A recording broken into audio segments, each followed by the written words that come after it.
They buried his secrets under a playground, the kind painted bright to distract children from the smell of asphalt on summer afternoons. I was 8, and the swings squeaked like guilty hinges whenever the wind pushed too hard. I did not know then what my family had lost, only that my mother never stood near those swings. She watched from the fence, fingers pressed so white against the chain links that I imagined the metal stealing her blood. Decades later, when the bulldozers arrived to tear the playground down, the foreman found a rust-stained strongbox less than a shovel deep. Inside were contracts, land deeds, and one black-and-white photo of my grandfather shaking hands with Edgar Dalton, the richest man our county ever produced. The same man who, by tomorrow evening, would sign away the last piece of his empire to me without realizing it. My name is Lydia Hart, and this is not a confession. Confessions beg forgiveness. Revenge simply waits until forgiveness is no longer on the table. I left Riverbend a week after graduation with 2 suitcases, 3 scholarships, and a promise to my mother that I would return only when I could buy the town or burn it. She hugged me too tightly to notice I meant both. City life taught me how shadows fall in cleaner lines when skyscrapers replace trees. I traded the smell of river mud for photocopier toner, and the sweet rot of lobby orchids. By 30 I wore tailored suits and managed multimillion-dollar assets for clients who thought compassion was a typo for commission. The years dulled nothing. Each quarterly statement reminded me that Dalton Industries still sucked profit from the same land my grandfather once farmed, the same acres he lost in a crooked poker game rigged by Edgar's father. The strongbox proved it, signatures forged, lien notices falsified, one deed swapped for another under flashlight and whiskey. Enough evidence to crack the Dalton foundation like thin ice. Mother called the night the playground came down.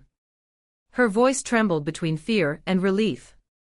They finally dug it up, LYD. Your grandfather's ghost can stop pacing. I asked for photographs, documents, every scrap. She mailed them in a bakery box beneath layers of bubble wrap that smelled of cinnamon. I opened the package on my apartment floor, piecing history into a mosaic of debt and betrayal. At dawn I knew exactly how to flip the story. Step 1, buy stock. Not in Dalton Industries, that ship had holes, but in their second-tier suppliers, wood, steel, data security. I spread purchases across shell companies named after river birds. Step 2, leak rumors. Not lies, truth sharpened. Environmental compliance failures, unpaid royalties, hush money to regulators. I used burner accounts, late-night forums, a whisper into the right lobbyist's ear. Step 3, wait. Markets panic faster than conscience. Dalton's board demanded a miracle, and Edgar promised he had one, a public merger with a clean tech startup he secretly controlled. I smiled. My shell companies owned controlling interest in that startup. When the day of the merger vote arrived, I slipped into Riverbend wearing a thrift store jacket, and a grin my mother did not recognize. Edgar scheduled the signing ceremony in the old courthouse, walls still stained by floods and gossip. Reporters crowded wooden pews polished by generations of jury nervousness. Edgar Dalton entered last, white hair slicked with certainty. He shook hands, flashed a senator's smile, called everyone partner.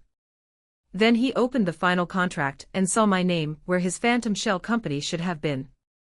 Lydia Hart Trust, he read, the words falling like coins on marble. I rose, heels clicking, voice calm. Your miracle partner is here, Mr. Dalton. Shall we continue? Panic flickered in his eyes, quick as a match. But cameras rolled, pens poised. Pride forced him forward. He signed.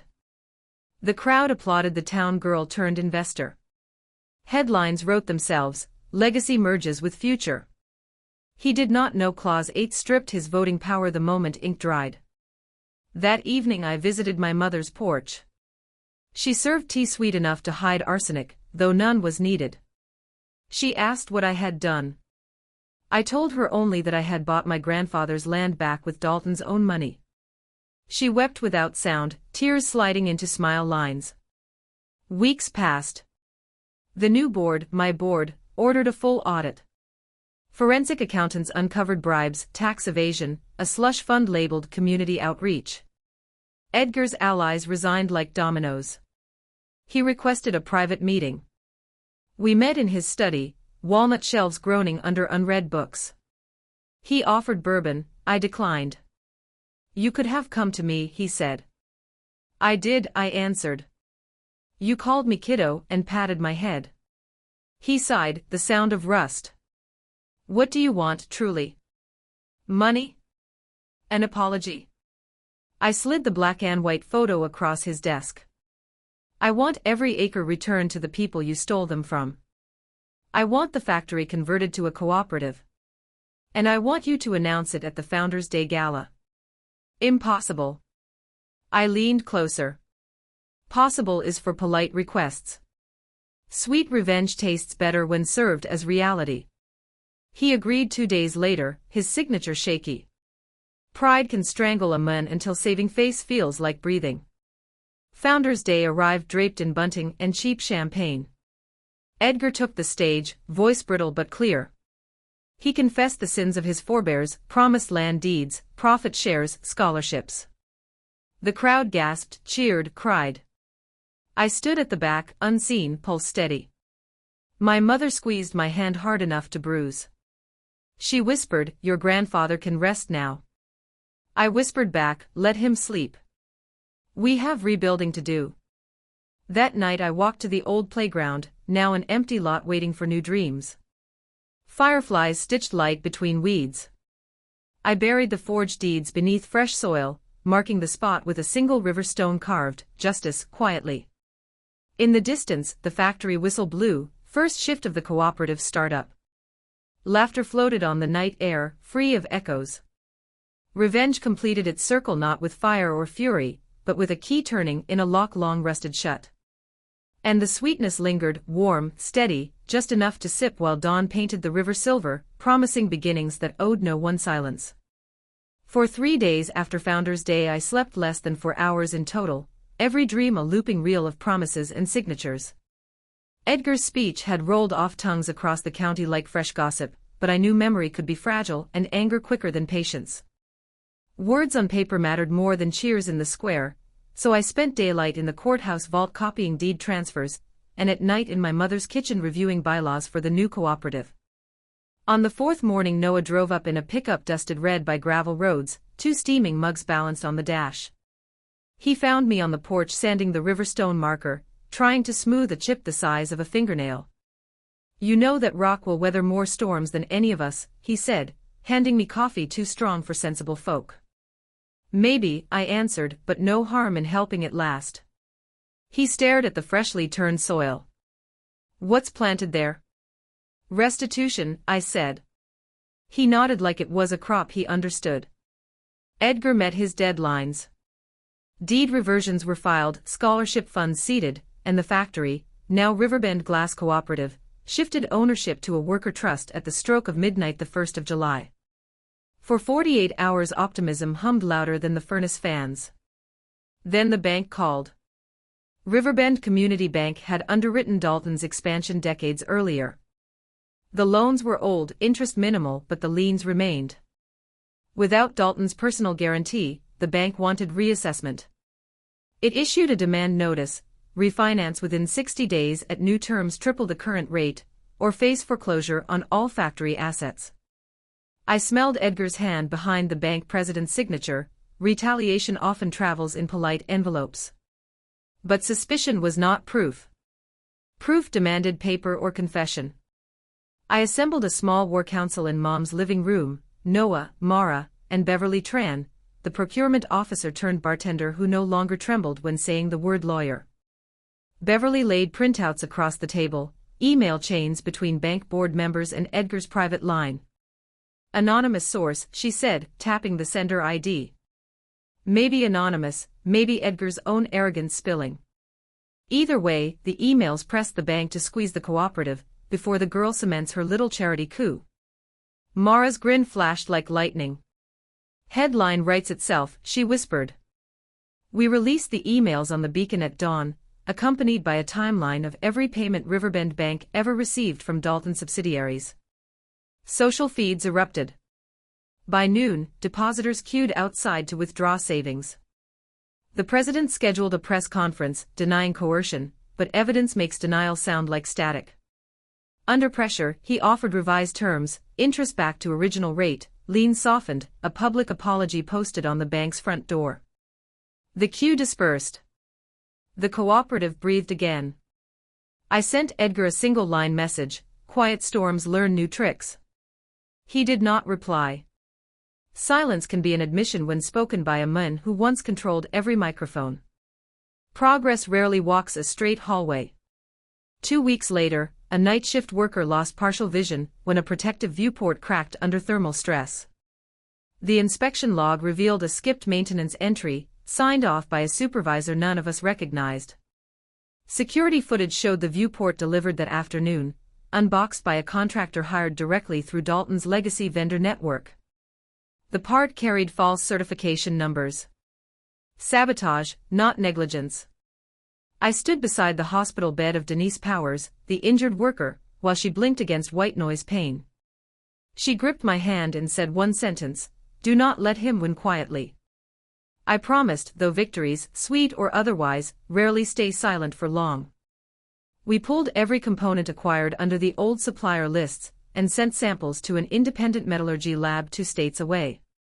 They found microfractures etched by acid, deliberate weakening. Mara published the report. OSHA opened a criminal investigation. Edgar issued a statement condemning radical elements who refused to move on. The phrasing was almost impressive in its inversion of guilt. NOAA organized a 24-hour maintenance blitz. Volunteers checked, cleaned, replaced every viewport, gasket, and safety valve. The cooperative shut for 1 full shift, losing revenue but regaining trust. Denise's medical bills became the first payout from the Worker Emergency Fund funded by scholarship endowments, poetic accounting Mom would have loved. Late one evening I returned home to find an envelope leaning against the Riverstone marker, my name written in looping cursive unmistakably my mother's. She had been asleep when I left at dawn. The letter read, "Lydia, I watched you fight today with calm sharper than any shout. Your grandfather believed land remembers who cares for it, I think towns do too. Edgar's roots go deep but so do ours. Finish this but remember to plant after you burn.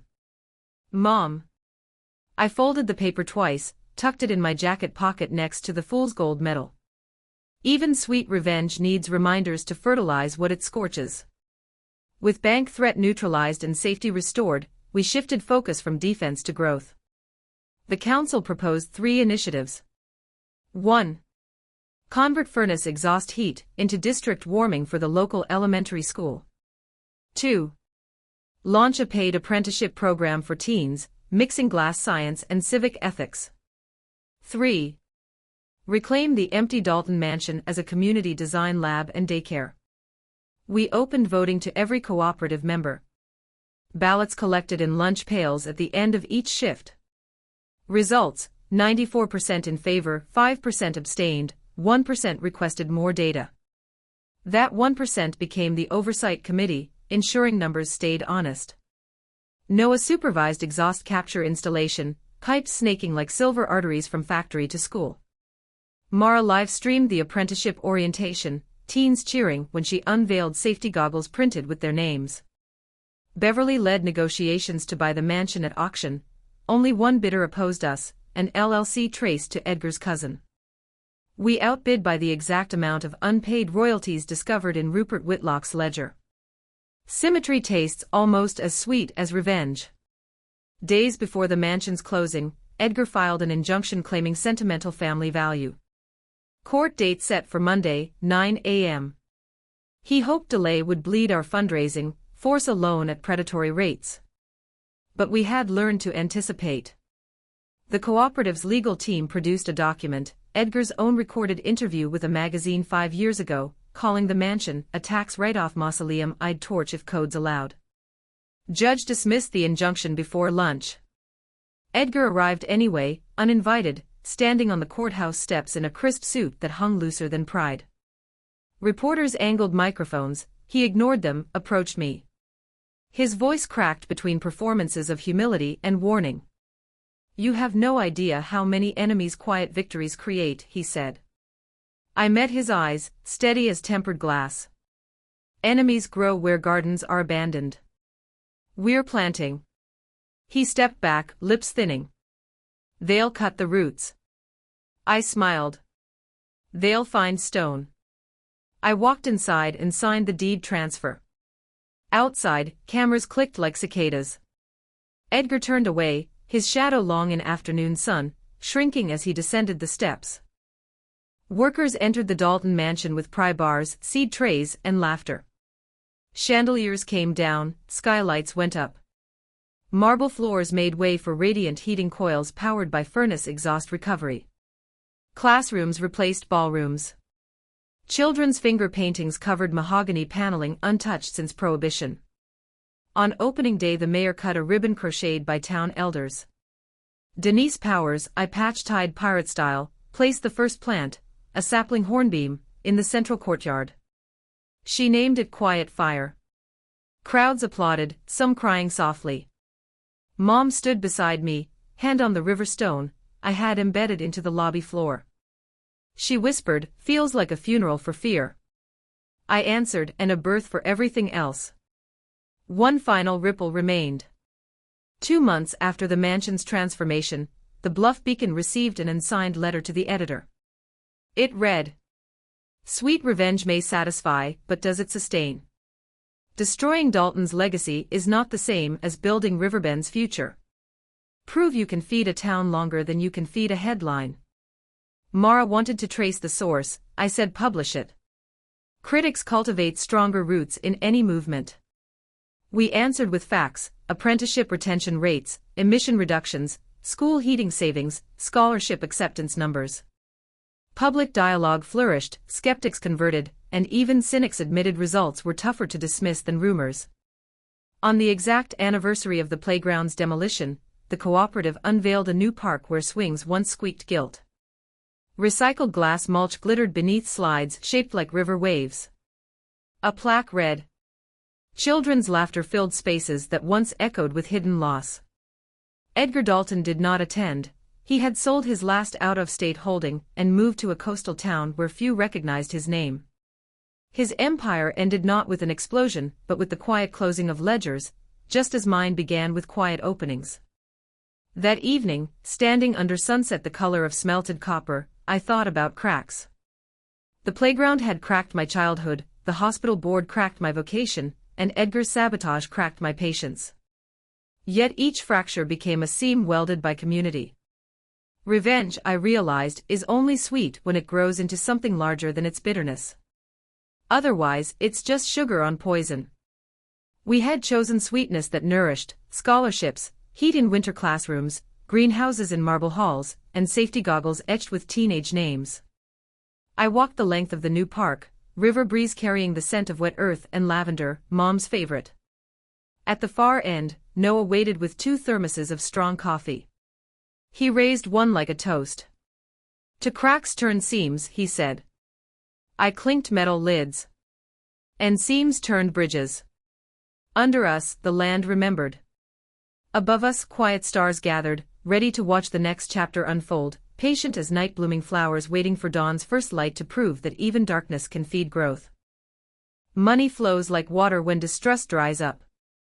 Within 3 months of the mansion reopening, parents from 3 neighboring counties added their names to our waiting list. They were tired of leaving children in draft-cold gymnasiums while they drove 2 hours to understaffed jobs. They had heard a town once defined by one man's grip had taught itself to grow many steady hands. Demand felt flattering until I realized it threatened to outpace the very sweetness we had fought to taste. A promise, once made, must feed every mouth at the table or it curdles into resentment. I called an evening meeting inside the greenhouse atrium, peppermint and basil scents softening the worry.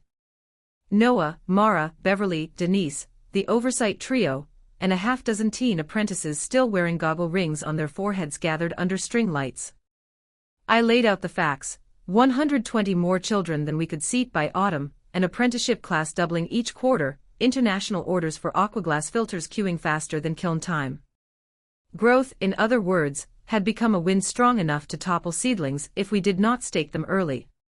Beverly suggested satellite hubs run by graduates of our first apprentice cohort. Mara asked who would fund the buildings. Noah flipped his notebook to a sketch of unused coal sheds along the disused rail spur, walls brick-thick, roofs intact, windows broken but reparable. Teens leaned in, eyes bright with the challenge. Coal once powered this place, he said. Glass can give the shells new fire. The group voted unanimous. The only dissenting voice came from a cicada trap somewhere in the rafters. By midsummer, weeds were shoulder-high around the coal sheds, and raccoon prints patterned the dust. We walked the perimeter, counting cracked panes and sagging doors, measuring hope in linear feet of rot. A local contractor quoted a figure large enough to make the council inhale together. Denise tapped her eye patch and said, "Miracles cost more after you pay the first installment."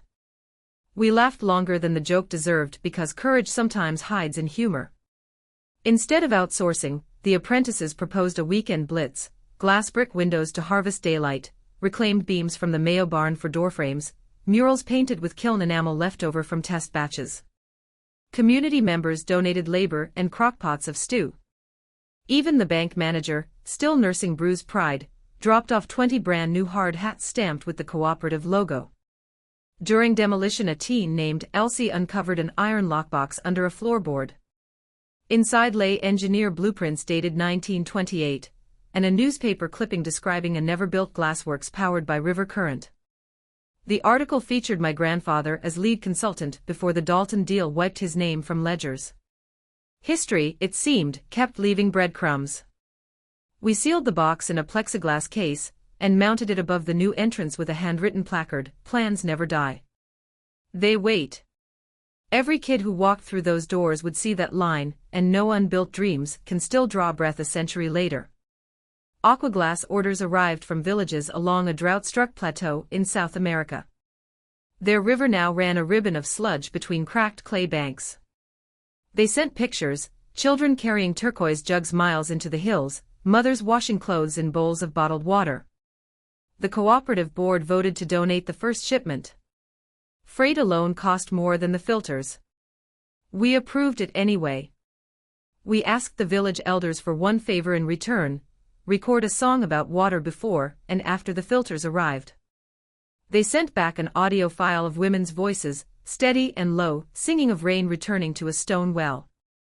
After the filters cleared their first barrels, the same melody re-arrived, higher, children's laughter woven through verses. Mara spliced the tracks and played them over the factory loudspeakers on break. Workers stood silent, some closing eyes, steam drifting from mugs like quiet applause. Beverly negotiated a bulk silica contract with an ecomine that employed union labor and restored dig sites into wetlands. The cost per ton rose, but the apprentices challenged the furnaces to run 2 degrees cooler without sacrificing clarity. They succeeded. The difference balanced the books. Numbers can bend to purpose when ingenuity holds the lever. A pale envelope bearing Edgar Dalton's crest arrived the day we finished the coal shed conversion. Inside, a single sheet. "Lydia Hart. You have made your point. The town no longer whispers my family's name with reverence. Consider this my final correspondence. I am bequeathing the Dalton riverfront to the cooperative on 2 conditions. 1. Build whatever you like, but retain the old warehouse facade. 2. Allow no statue, plaque, or footnote bearing my name. I seek silence, not absolution. Ed. My first reaction was caution. Gifts from guilty hands can hide blades. Then I drove to the riverfront at dawn. Warehouses leaned like sleepwalkers above water that no longer smelled of chemicals, thanks to our upstream filtration. Inside one building, a stained glass skylight dusted the floor with fractured rainbows. Brick walls bore soot lines marking decades of flood levels. I touched the highest mark, felt rough mortar under fingertips, and made a decision. We accepted the land, drafted plans for a combined makerspace and amphitheater. The facade would stand as promised, bricks cleaned but scars unpolished. No nameplate. Just an open arch and the river's constant hush behind it. Edgar wanted silence, we gave him context. During a town council session, an elder named Mr. Gaines rose, leaning hard on his cane, and asked why we poured resources into distant countries when potholes still bruised local tires. Debate bloomed. Some echoed Gaines, "Fix your street before paving a highway abroad." Others countered that compassion is not a pie but a river, wider when fed, not thinner. I listened, then spoke softly about my mother's letter, "Plant after you burn." We had reseeded locally, now shoots reached farther. Potholes needed asphalt, that budget already set aside. Global aid used separate funds, money grown from foreign orders that existed only because outreach proved we stood for more than profit. The vote tied until Denise lifted her bandaged hand. She said, "I lost sight in one eye but see the world clearer." Let Riverbend be the hand that passes the torch, not the one that hides it. The tie broke. Potholes scheduled. Village filters continued. The new amphitheater debuted under lantern lights strung like constellations. Wooden benches curved around a stage of reclaimed glass tiles that caught moon glow. Teens performed a play they wrote about land deeds and silent storms. Noah played guitar, Mara read excerpts from the Coalshed Blueprint, Beverly invited audience members to write secret fears on rice paper, then dissolve them in bowls of filtered water. I spotted my mother near the back row, eyes reflecting stage light. She clutched a lily she'd picked from the riverbank, petals glowing white against autumn dusk. After the final bow she placed the flower at the foot of the stage. No words, only a nod that carried generations. I stood center stage, microphone off, and listened to the river. It no longer sounded like a warning. More like a long exhale from lungs finally free of smoke. Months later, when auditors closed their files and journalists hunted fresher scandals, Riverbend lived on in quieter rhythm. Apprentices graduated, some leaving to start filter labs in new towns, some staying to teach. Mom chaired the greenhouse board, insisting every crop rotation include lavender for memory. Edgar never wrote again. Rumor claimed he lived by a small sea, buying bread each morning from a bakery that asked no questions. I let him fade. Revenge had ceded its seat to restoration long ago. On the first warm day of spring I returned to the playground-turned-park. Children raced across glass mulch paths, giggles skipping like stones. The strongbox soil lay undisturbed, grass thick above. I knelt, pressed my palm to the earth, felt only pulse, no cracks, no echoes, just roots. I poured a vial of clear river water onto the marker, whispering, "Cycle complete." The water soaked in, carrying the last taste of bittersweet deeper than any lie. When I rose, the swings sang a different tune, bearings oiled, chains steady. They did not squeak guilt now. They hummed possibility. I pushed one gently, watched it arc under soft sun, and thought. Sweet revenge ends not with applause but with playgrounds safe enough to swing without shadows. That, to me, is the finest taste of all. A breeze scented with apple blossoms drifted through my office window, carrying a faint rumble from Main Street. The quiet furnace bus, now painted the color of fresh limes, idled in front of the cooperative. Teen apprentices tightened bungee cords over crates of filter tiles, laughter leaping among them like bright sparks. They were leaving for their first out-of-state tour, 3 weeks, for rural school districts, dozens of workshops where science and story would share the same chalkboard. I handed each student a cloth pouch containing one river stone etched with a single word: listen, build, share, mend. They promised to drop the stones somewhere meaningful on the road, proof that Riverbend traveled farther than tires. After the bus vanished around the bend, Noah appeared with a stack of letters stamped by customs inspectors. Packages from South Asia, West Africa, Northern Canada, recipients sending back samples of water before and after using our filters.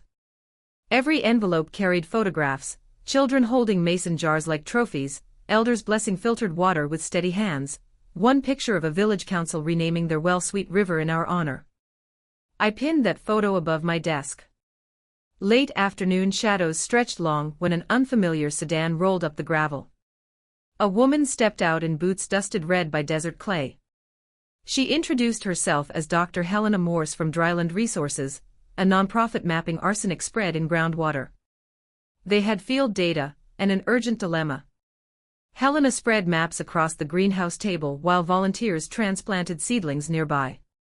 Red circles marked wells in a High Plains county 500 miles west, water so laced with arsenic that infants developed lesions before their first birthdays. Chlorination failed. Reverse osmosis plants sat unfinished, budgets eaten by politics. Helena heard about aquaglass and wondered if our filters could adsorb heavy metals as effectively as biological contaminants. Our current design excelled at bacteria, microplastics, and certain nitrates, but arsenic required a different alchemy, doped iron oxide or activated alumina blended into the glass matrix. I told Helena we had prototypes in the lab but no large-scale test data. She said the county commissioners would give conditional approval if we could run a live pilot within 1 month. 1 month, the phrase tasted like raw ginger, sharp but energizing. I convened an emergency design huddle that same evening. Beverly calculated supply needs, Mara drafted a transparency blog, Denise contacted metallurgy students at the state university, Noah called the apprentices on the bus, patching them in by video. Their eyes glowed on the screen, eager to jump from teaching to testing. Overnight we refired Furnace 3, blending ferric hydroxide pellets into molten cullet. Elsie, the teen who once etched anger composts on her helmet, monitored cooling curves with a care that reminded me of surgeons suturing arteries. When Dawn painted the skylights salmon pink, prototype number 1 lay on the annealing rack, a tile the shade of oxidized rose, tiny iron specks catching light like distant galaxies. We shipped 10 tiles to Dryland Resources via an expedited courier. 2 days later Helena called, voice trembling between fatigue and hope. The first water sample dropped from 300 parts per billion arsenic to under 10, below World Health Organization thresholds. She needed 60 more tiles, the county commissioners advanced travel funds. Production ramped, but Furnace 2 cracked a refractory brick during the longer high iron burn. Repairing the lining meant shutting it down a full shift, risking delays on existing orders. I gathered the crew and laid out options, pause community shipments or split shifts, running 2 furnaces round the clock, trusting bodies and machines to hold. Denise spoke first, water doesn't sleep. Neither will we. Heads nodded, resolve circling the room like an electrical current. Night crews volunteered extra hours, day crews shortened lunch breaks. I insisted on triple rotations to avoid fatigue. They agreed only after I promised fresh meals and on-site naps in the greenhouse lofts. Mom brewed vats of lavender tea to keep nerves soft. A week later, the shipment left on a flatbed glowing with heat that hadn't yet faded. We marked each crate with a stenciled phrase, "Sweet revenge filters out poison." It felt mischievous and true. Helena invited me to witness installation. The drive west cut through rolling prairie, grass heads flickering tawny under a bleaching sun. At the county line, billboards warned of well water dangers in letters large as farm silos. We fitted filters into hand-pumped cisterns while coyotes watched from the ridge. When the first bucket of filtered water emerged clear instead of tea brown, a grandmother dipped her finger, tasted, and began to sing, a whispery lullaby losing cracks with every note. Children joined, splashing water on dusty faces, laughter echoing across baked earth.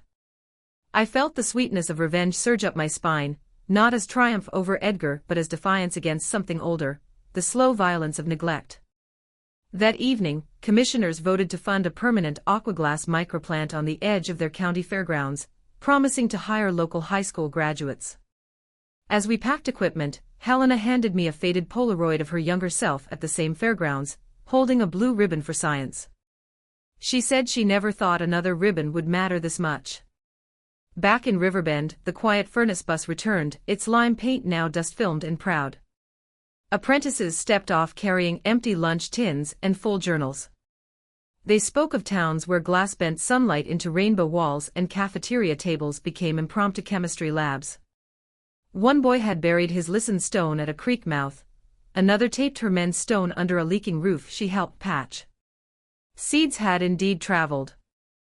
The Dalton Riverfront warehouse approached completion, arches sandblasted, skylight glass fitted from our first cooperative batch, stage planks cured, and sanded by apprentices who argued chord progressions during breaks. We scheduled an inaugural concert blending folk guitars, student violins, and recorded water songs from South America to the High Plains. The event would stream live, bandwidth donated by the same telecom once owned by Edgar's cousin, now under new cooperative agreement after community pressure. On concert night, lanterns floated downriver, each carrying a slip of paper where attendees wrote a hurt they were ready to release. Mom's note simply read silence. Mine read fear of pause. When lanterns drifted beyond the bend, applause blossomed like distant fireworks. Noah pulled me aside after final encore, handed me a sealed envelope smelling faintly of cedar. Inside lay a simple invoice, cost of lime paint, miles driven, hours volunteered. Total due, 1 Riverstone marker under starlight. His handwriting below, paid in full. I laughed until tears blurred stage lights into halos. Months turned pages. The cooperative's fiscal report showed revenue outstripping projections without a single cent from venture capital.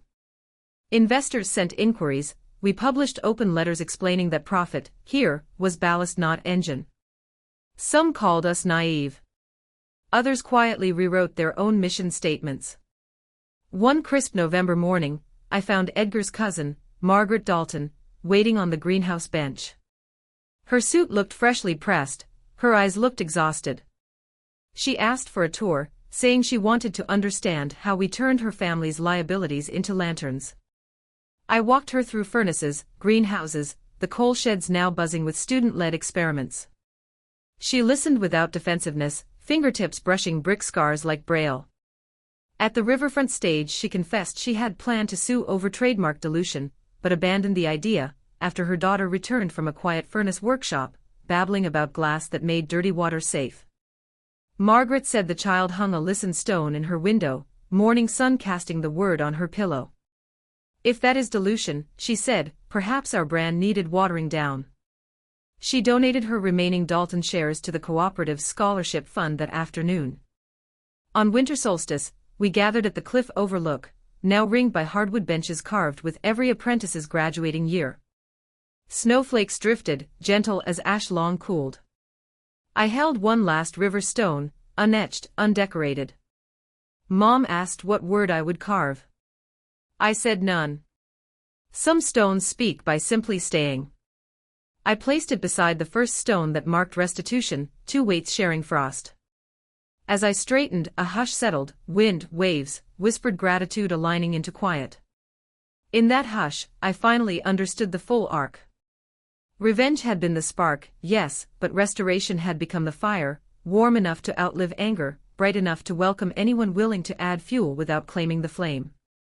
I breathed in the scent of pine and snow and lavender, then turned toward voices rising from the greenhouse, from the furnaces, from distant wells now safe enough for lullabies. The chorus sounded like promise, steady and sweet. And I knew with certainty that the best measure of victory is not how loudly the defeated fall, but how softly the future sings once the fight is done. Winter lingered like an uninvited guest, flurries dusting the riverfront stage long after the calendar insisted spring had rights to the land. We moved rehearsals into the mansion-turned-greenhouse, the air thick with rosemary and low cello notes. Snow piled against glass walls and children traced frost spirals with mittened fingers, pretending they could sign their names in cold light. One evening, while lanterns flickered and apprentices debated whether copper threads could tint filter tiles amber, Mara burst through the side door, cheeks red, newspaper clutched like a flare. The state legislature had quietly advanced a bill that would classify cooperative utilities as special interest monopolies, subjecting us to corporate tax schedules and compliance fees we could never afford. The language bore the fingerprints of lobbyists who had lost patience with our model of open-source success. By dawn, Beverly had mapped which committee members accepted donations from the very corporations that once courted Edgar. We convened an emergency circle under the skylight, snow quiet on the panes above. I asked for ideas. Noah suggested a letter-writing campaign. Denise proposed a day-long shutdown to highlight our contributions. Elsie raised her hand, goggles on her head. Let's invite them here, she said, voice steady. Show, not tell. Inviting power to witness its own distortion felt risky, but sweet revenge is often best served on a platter of transparency. We drafted personal letters to every committee member, an invitation, a travel voucher, and a note that read, "Come drink the water your bill might take away." Mara published an open call for citizens to attend. Within 48 hours, media interest tripled. The committee could not hide behind closed doors if the doors were already missing. 3 buses arrived on a wind-scoured Tuesday. Lawmakers stepped out in overcoats unsuited for river chill. Volunteers handed them enamel mugs of steaming tea brewed with filter water. Each mug carried a tag, "Clean because we care, free because we share." Beverly guided them through the furnaces, explaining heat exchange cycles in plain language. Denise demonstrated the arsenic filters with a sample jar that turned from muddy orange to crystal in 60 heartbeats. In the greenhouse, Mom asked a senator to taste a basil leaf grown with reclaimed exhaust warmth. He hesitated, then chewed, eyebrows lifting at the shock of peppermint freshness. Children presented coloring books where every page paired a science fact with a local story. This tile filters water for our playground. This heat warms our classrooms in January. Policy looked smaller when translated into crayon. We ended the tour at the riverfront stage, benches dusted but dry. I spoke with microphone off, letting my voice carry unamplified like any citizen's. I thanked them for visiting, reminded them that legislation might raise money, but could also raise walls, and asked them to decide whether they preferred profits measured in quarterly spreadsheets or in the laughter echoing behind them now. Then I handed each lawmaker a river stone etched with a single word chosen by apprentices: breathe, rethink, listen, repair. They left quieter than they'd arrived. 2 weeks later, the bill died in committee without public explanation. Mara's headline read, "Stones weigh more than paper." Noah framed the clipping next to the original Quiet Storm article, "Corners meeting like cousins." Snow finally melted. The river swelled, brown and swift, nibbling at its banks. Engineers warned that the century-old levee near the old coal sheds might fail under prolonged runoff. The council approved a sandbag plan, but volunteers insisted on something sturdier. Apprentices proposed glasscrete, recycled cullet mixed into high-strength concrete, lighter and more resilient. We had never used it on a levee, but every innovation begins as a dare. For 3 nights we poured glasscrete panels under work lights, music thumping from battered speakers, laughter outshining fatigue. Elsie etched coordinates of every upstream village helped by our filters onto one panel, so the river would always remember who now guarded its flow. At dawn of the 4th day, clouds burst in a violent downpour. We watched from the overlook as water slammed the panels. They held, channeling energy downstream toward open fields instead of brittle town loops. Old-timers called it the miracle wall. We called it homework handed in early. Spring at last unrolled green carpets over floodplain scars. The quiet furnace bus prepared for a longer journey, across the border, through prairie reserves where water still traveled miles in plastic barrels humped on tired shoulders. Apprentices campaigned for a partnership with a First Nations council, trading filter tech for lessons in river stewardship older than any patent. They asked me to join as liaison. I balked at leaving Riverbend for a month, but Noah reminded me that leadership sometimes means letting others steer. We departed beneath sunrise, the color of molten amber, bus windows reflecting rows of tulips blooming beside the mansion walls. 30 miles out, Mara messaged, "Rail spur reopened for grain line. Someone's reading those blueprints." Good news travels like birds, gone before you finish waving. The prairie seemed endless, a sea of grass singing low under wind. The First Nations community greeted us with drums whose bass notes mirrored heartbeat. Elders examined our filter tiles, nodding at iron flecks, asking whether we understood the spirit of metal drawn from earth. Elsie spoke of anger composting, of turning poison into promise. They smiled, exchanging glances approving, a student who knew transformation by taste. Workshops filled the week, elders teaching us to read river whispers, apprentices teaching kids to melt sand in solar furnaces improvised from foil and mirrors. Evenings ended with stories around cedar fires, tales of trickster ravens and of rivers that remember every footstep. I realized revenge could never be the final word in my story, it was merely the fuse that lit shared creation.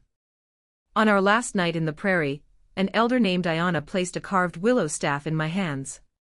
Spiral patterns wound its length. She said it represented water and roots weaving together, strength through flexibility. "Carry this home," she told me, "and bend before you break." When the bus turned east, I felt lighter though my hands held the staff's weight. Messages from Riverbend pinged my phone. Margaret Dalton had launched a small seed fund to support additional cooperative startups in Rust Belt towns. Someone painted Sweet Revenge on a rail car loaded with recycled glass. Railway officials decided to leave it. Back home, we found the mansion garden bursting with iris and sage. Mom knelt among blossoms, pruning with gentle precision. She looked up, eyes shining at the willow staff, understanding without words. She pointed to a bare corner near the lavender bed. I planted the staff there, tamped soil around its base, and tied a strip of prairie grass to the top. If roots remembered, let new roots learn distant songs. Summer arrived, humid and ripe. The cooperative's annual report showed net positive for the third straight quarter, scholarships doubled, and filter tech patents cited by universities worldwide. Edgar remained silent, his absence louder than any protest. Even Margaret joked that the family crest might need redesigning to include a listening ear. During an August thunderstorm, lightning hit the old clock tower downtown, shattering its brass gears. Teens proposed replacing them with glass gears, symbolic, transparent, resilient. Town council hesitated, citing cost. Apprentices crowdfunded within a week, donors referencing water songs and river stones in their messages. The new clock face caught dawn light, scattering time into rainbow prisms across sleepy sidewalks. One evening I stood beneath those shifting colors, time splintered into quiet fireworks. Noah joined me, hands in pockets, rain drying in his beard. "Feels finished," he said. I shook my head. "Feels rooted." Difference? Finished is a book on a shelf. Rooted is a book that writes new pages when wind turns it. He considered, nodded, and asked if the sweetness still lingered. I tasted the air, petrichor, lilac, distant furnace smoke turned vanilla by evening cool. "Yes," I said, "but it's less like candy, more like soil after rain. Nourishing." Mom's letter had warned me, plant after you burn. Looking at the clock prisming light over rebuilt streets, I knew we had done exactly that, seeds everywhere, cracks nowhere unchecked. Stories travel, stray, come home. So do storms. One day another gale will test our windows, another greedy hand will rattle our locks. But now the town knows how to forge river stones into milestones and anger into compost. It knows that sweet revenge, poured slowly, does more than quench thirst for justice. It waters every seed brave enough to grow in its wake. And that is all the sweetness I will ever need. The first orange leaf fluttered past the clock tower, just as a letter arrived on cream-thick stationery bearing the seal of the governor's office. It invited me to speak at the State Renewal Summit, a week-long gathering of industrial leaders, legislators, and nonprofits aiming to reimagine post-manufacturing economies. In other words, a room full of people who had once written towns like Riverbend off their balance sheets. Noah raised an eyebrow when I told him. "You going?" "I do not relish podiums," I said. He smiled. "Sometimes you have to stand on one so others can see the view." I spent nights in the greenhouse writing an outline, then throwing it away. Sweet revenge did not lend itself to bullet points. Mom found me muttering to Basil Rose and slipped a teacup beside my elbow. "Tell them about a swing set that stopped squeaking," she said. "Numbers are snowflakes, stories are avalanches." So I bundled the town into 3 simple threads: water that heals, glass that warms, and people who learn to listen louder than they spoke. The conference hall smelled of hotel soap and hopeful budgets.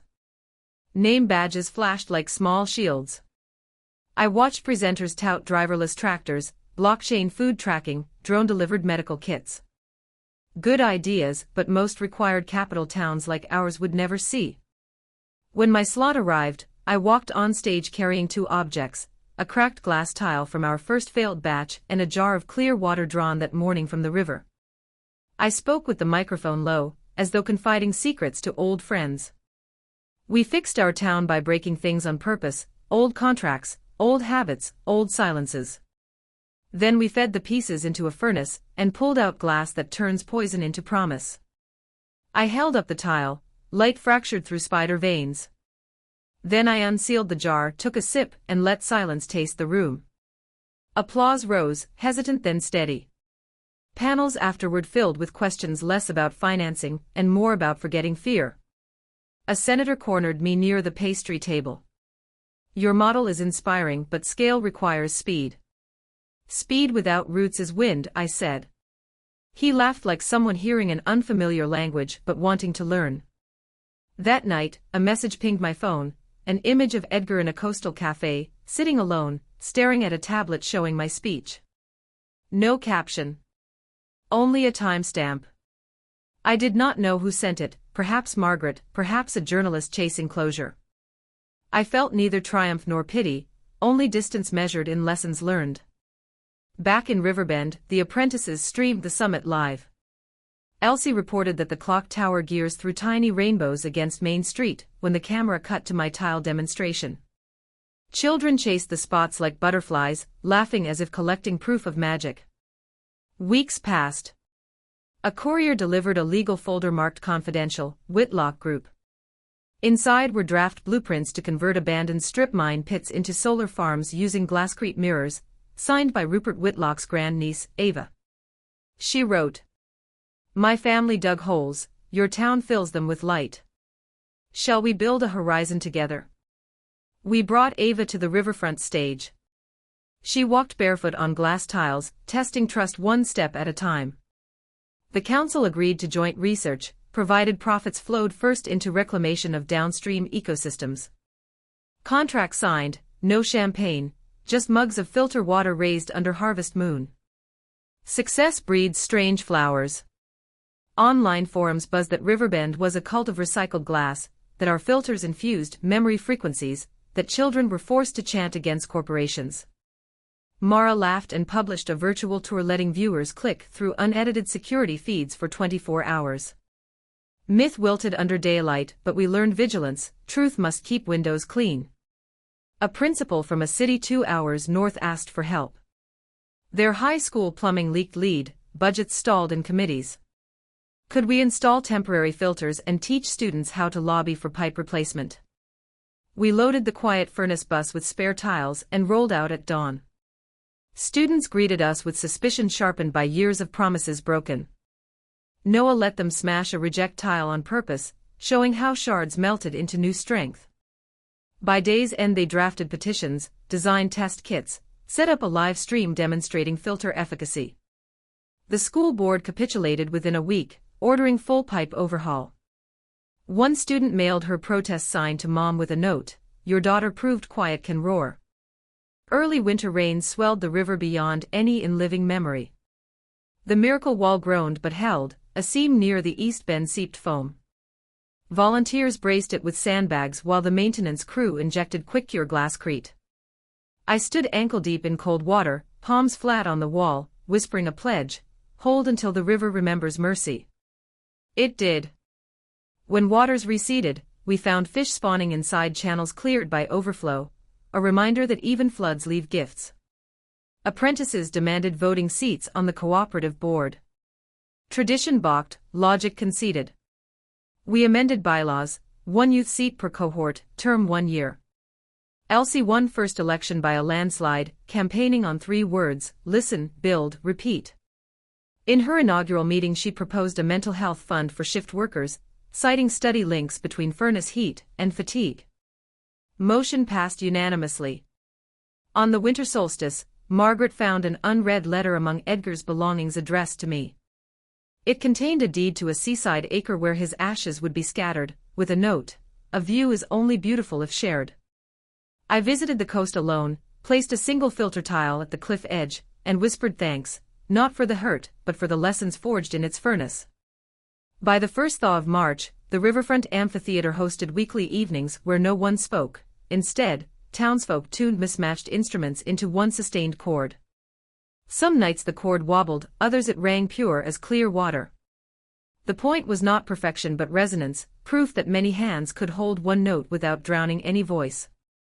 I stood beneath those hums, eyes closed, feeling vibrations in my sternum, thinking of the little girl who once heard swings squeak like guilty hinges.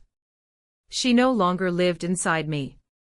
But the woman she became had learned how to tune steel and water, anger and forgiveness, until even revenge sounded like harmony.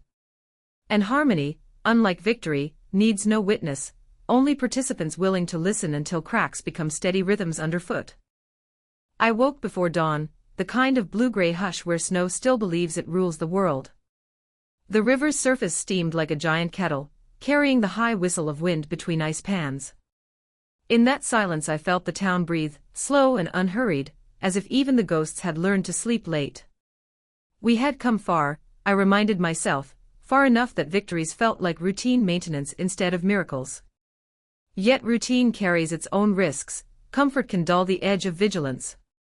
I pulled on boots and walked to the greenhouse. Frost etched white lace across glass panes, but inside, rosemary and mint pressed against the cold, scenting the air with stubborn life. Mom had left a note on a potting bench: first seedlings want sunlight the moment it peaks, open the roof vents. I smiled at her faith in dawn. By mid-morning the apprentices returned from their winter break, laughter sliding ahead of them like bright sleds. Elsie, now sitting on the board as youth representative, called everyone together by tapping a wrench on a steel drum. She announced our brand new mental health fund had its first counselor scheduled for orientation that afternoon. Workers cheered. Some cheers cracked at the edges, you could hear relief slip through, thin but real.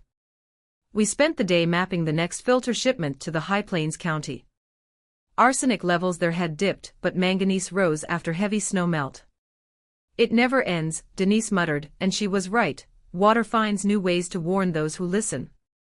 We tweaked the iron blend, adding meerschaum powder a geology student donated from lab scrap. When the kills fired, the glass came out pale blue, like sky ice. Near dusk, Noah called from the riverfront stage where students rehearsed for an upcoming harmony night. His voice sounded off-key, words edged with tension. A cargo train, he said, had derailed 15 miles upstream, spilling fertilizer into a creek that fed our river. No injuries, but the spill threatened to push nitrate levels past safety within 2 days. Trains were supposed to idle at lower speed near that curve. Regulators passed the rule after the last derailment. Someone had overridden the remote governor, likely to shave minutes off the schedule. Sweet revenge had never tasted of anger toward trains, but the pattern was familiar: shortcuts that saved pennies while communities gulped the bill. I rallied the emergency crew. We rolled out with portable microfilters, barrels, and floodlights, bouncing over rutted backroads under stars bruised by cold. At the spill site, white granules glittered across riprap, you could smell ammonia before seeing water foam. Volunteers shoveled contaminated snow into lined dump bins. Apprentices installed temporary filter sacks on the downstream culvert, water trickling through cloth darkening from pure white to algae green. I worked side by side with Elsie, her goggles fogged by breath, frost outlining her lashes silver. She looked older in that light, shoulders squared by responsibility. When dawn smeared gold along the horizon, the creek ran clearer. Test strips showed nitrates falling fast. The rail company arrived late, offering coffee and liability waivers. I declined the coffee and asked for an immediate donation to the county's remediation trust. $50,000 sounded fair. They balked. I said the press drone overhead recorded everything since midnight. They wrote the check. Exhaustion settled into my bones like wet gravel. Back in Riverbend, I found Mom sewing patches on apprentice coats. She listened without interrupting, snipping loose threads as I recounted night noises: shovel scrape, pump hum, breath clouds. When I finished, she tied off her thread and said, "Quiet storms never retire, but captains can nap." I slept 14 hours and dreamed nothing but dark water turning clear. Weeks later, an invitation arrived from Ava Whitlock: attend the unveiling of the first strip mine solar array. Noah and I drove west across hills scarred by decades of scoops and blasts. The new mirrors stretched over the pit like metallic lilies, petals tracking sun across a powder-gray pond. Kids from a nearby reservation painted animals on the base pylons: bison, rabbits, a lone raven.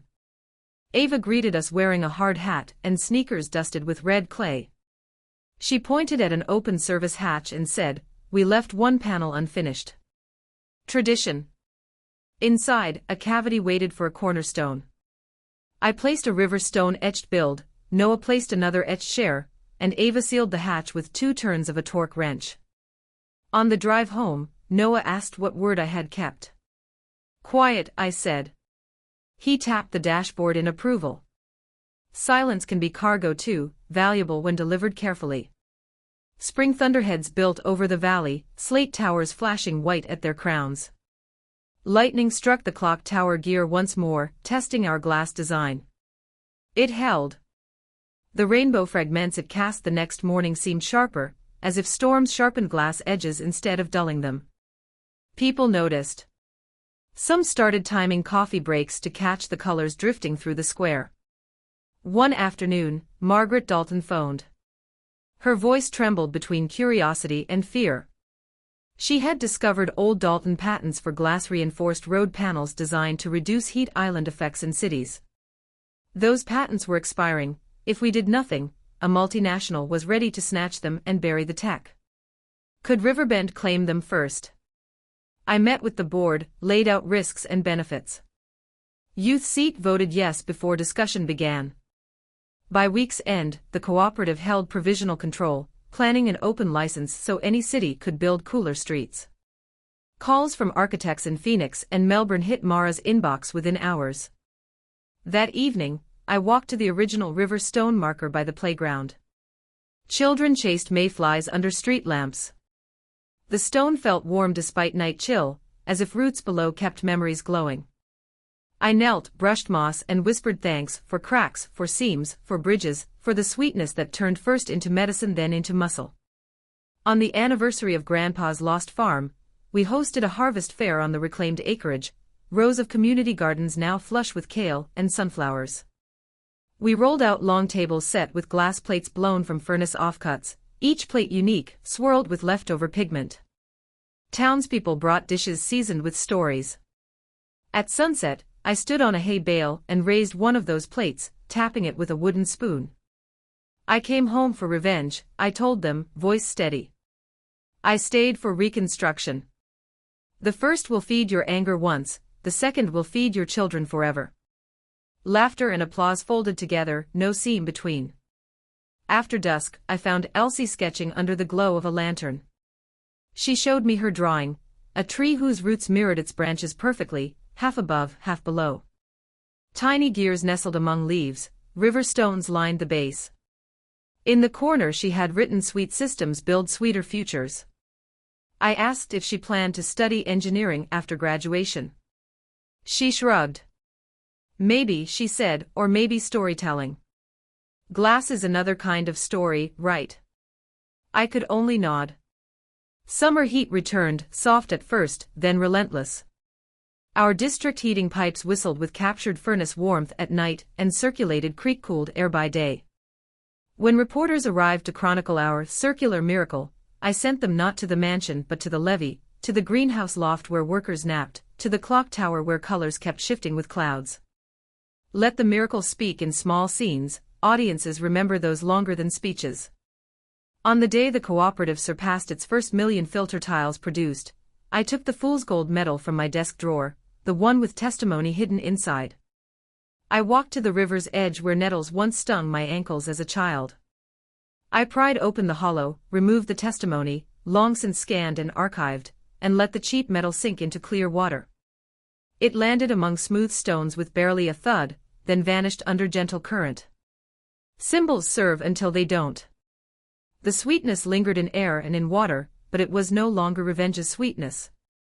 It was ripeness, fruit ready to fall if not harvested. I realized the town no longer needed me as captain, it had many hands on the wheel now. Quiet storms are best guided, not owned. One crisp dawn, I packed a small bag, notebook, one blank river stone, Mom's lavender sachet. I left a note on the kitchen table, gone listening. Back when horizon answers. I walked east along the river, greeting fishermen who didn't yet know my name mattered. Every few miles I skipped a stone into the current, watching ripples spread, reminding myself that reach is measured less by radius than by resonance. As the first light broke over water, I felt no cracks, only seams, only bridges, only waves carrying quiet further than I could follow. And that was enough, more than enough, to let the sweetness keep singing on its own. Morning mist clung to the river like sheer silk as I crossed the county line on foot, boots damp, breath a quiet engine. Birds rehearsed dawn above me, each note a reminder that stories are carried on wings more than wheels. I followed the old towpath east, no destination beyond the next bend, trusting the river to draft the itinerary. By noon I reached a town whose name had long slipped from highway signs. Storefronts leaned tired against one another, bricks patched with plywood, but the post office still flew its flag, and a tiny library window glowed with tungsten warmth. I stepped inside. Dust greeted me like familiar perfume. A volunteer behind the desk looked up, smiled as if expecting me. When she heard my name she laughed a soft, surprised laugh. Turns out she had watched the summit speech online, then rewound it for her book club. Their well had high fluoride. They wondered if Aquaglass had a fix. I showed her a sketch of our prototype fluoride binder, left a sample tile wrapped in brown paper, and wrote a note to the board requesting a pilot test. She pressed a battered paperback into my hands, stories of river folklore, and told me every legend begins as someone's simple walk down a bank. I slept that night in the reading room, head resting on stacked periodicals, dreaming of fish made of stained glass darting through ink-black water. When daylight nudged through threadbare curtains I moved on, leaving the volunteer a thank you stone etched with an unpolished heart. Days slid into a gentle rhythm: walk, listen, gift a tile, record a voice memo here, a lullaby there. In one hamlet children guided me to a spring they swore sang, when moonlight hit it right. I traced a finger along the mineral lip, tasted cold iron sweetness. They asked if revenge really could be sweet. I said sweetness grows from whatever you feed it, anger, hope, memory, and the flavor depends on patience. They nodded as if storing the answer alongside marbles and skipped homework. Farther east the river widened, slow and dignified, mirroring sky the color of hammered pewter.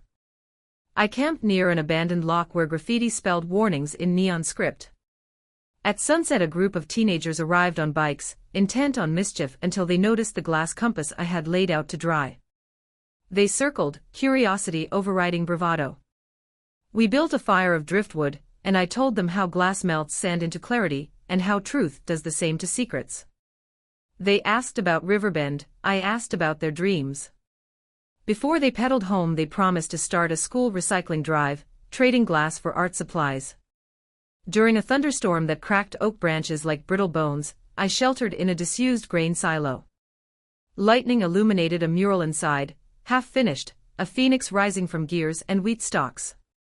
Beside it, unopened paint cans waited like faithful dogs. I added a single stroke of cobalt glass paint to one wing, then signed not with my name but with a river-shaped line.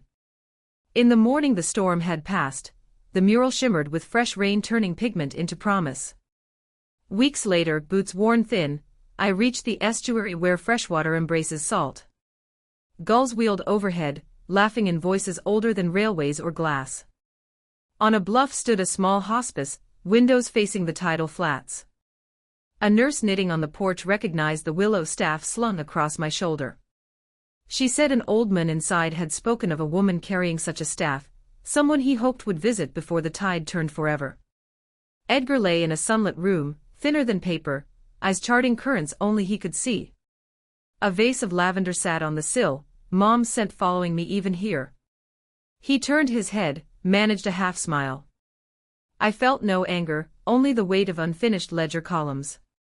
He whispered that the view truly was beautiful only when shared, then asked if the town still sang at night. I told him yes, harmony stitched into river wind, into furnace hum, into children reciting safety protocols like nursery rhymes.